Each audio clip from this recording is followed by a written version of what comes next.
In this video, we are going to cover how I used a regular 100-foot garden hose to create an above-ground sprinkler system. Here are the parts, and here we have the timer. Everything starts with the timer coming right up off the hose or the spout. Here's the timer, and I needed to go to the front and to the back. I bought this 100-foot garden hose, and then I cut it in several places, and then I simply used these male and female replacements to just cut this hose down to the correct size that I needed.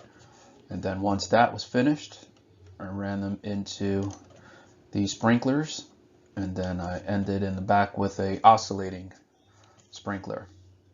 It's pretty cheap, straightforward, and it allows you to not worry about having to drain in case this is above underground. Usually when you have the underground hose or sprinkler system, you have to drain that for the winter. To the rear of the house, we're going to put the timer. Then we're going to run zone 1. We're then going to split zone 1 off. I do need to get the side of the driveway, so I'm going to come in this direction, put one sprinkler here, then this section I'm going to come all the way here, put a second sprinkler, then pick up off that one, come in this direction, get the second sprinkler. This should be able to cover this area, actually maybe that much. This will pick up that area, and then this will spray here. And then to the rear of the house, just going to run one here.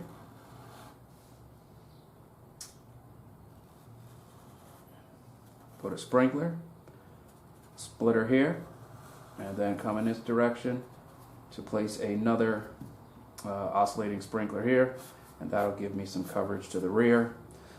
Undecided about this section, and as I said, I'm using this regular garden hose. Picked this up at Harbor Freight, about 30 bucks, 100 feet. These are just two of the sprinklers. I could set these, pick them up at Home Depot. They're like 20 bucks each. I have a couple of stakes. This just keep the hoses off the ground just in case. The oscillating sprinkler. Some Teflon tape. A couple of couplings, as well as an additional male and female, because I am going to be cutting this hose, so I'm going to need to put a new male and female in order to make all of my connections. And then So here's the first cut. I'm just going to use a regular pull saw. Also got a razor. This is a 3/4, so if you get a thinner hose, you might be able to just cut this with some scissors. But I'm going to go with the thicker, simply because when I put this aside for the winter, I want to make sure that it doesn't kink up, and that seems to be what's been happening. And once I'm done with this cut, then I'm going to just put one of the fittings. That'll give me the hose that I need. Make sure that this seals correctly. So here we have the male end. Slide it in. Now we're just going to tighten this. And that's going to prevent the leak as this crimps down on the rubber. Here we have the timer. 2-zone. Not the best timer. It's very annoying to program. So here we see the splitter.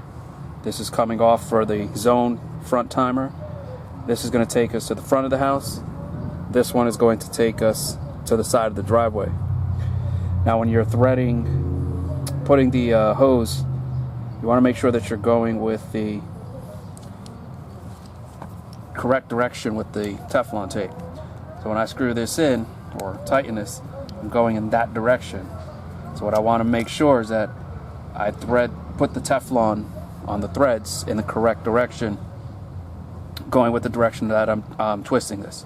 So I want to be tightening in this direction. I want to make sure that the Teflon is going this way, because if I go the opposite direction, it's just going to loosen. And if you're still lost on that, feel free to research, figure out exactly how that works. So this is really about the Teflon. I'm just going to go about two turns and tightening it. Now I'm going to attach this piece, and the Teflon is staying.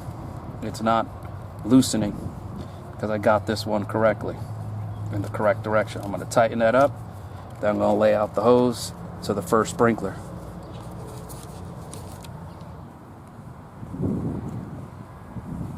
Here's a splitter which allows me to side of the driveway, front of the house. I then zip tied them.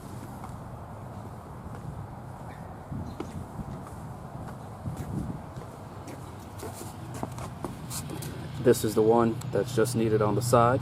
Notice how it's capped at the end. Now in the front you're going to see that there'll be two of these, and that cap won't be there because it's going to be used to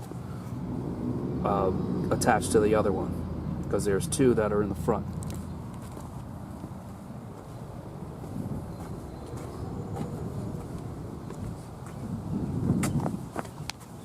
We see the Teflon, and we see it's coming in, going out.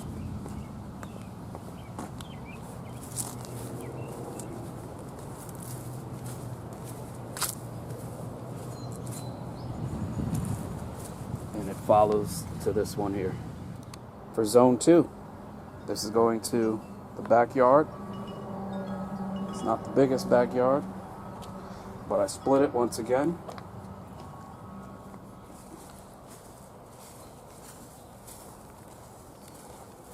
Capped on the end.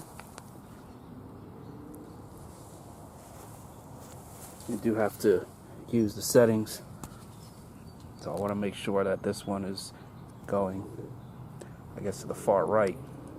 I mean, if this was, I guess, a person looking in this direction, my far right, far left, and I'm going to mess around with this to see the difference between large and shower. And then the other line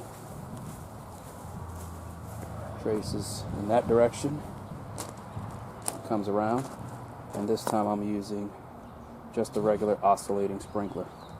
Yard isn't too big, and that's it. Make sure when you're done, check for leaks, and after you check for leaks, you then need to figure out your settings to hit the areas that you're trying to hit.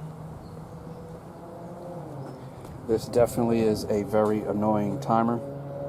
Probably could require a separate lesson. I've actually seen videos for about an hour explaining how this thing works. So it's definitely annoying.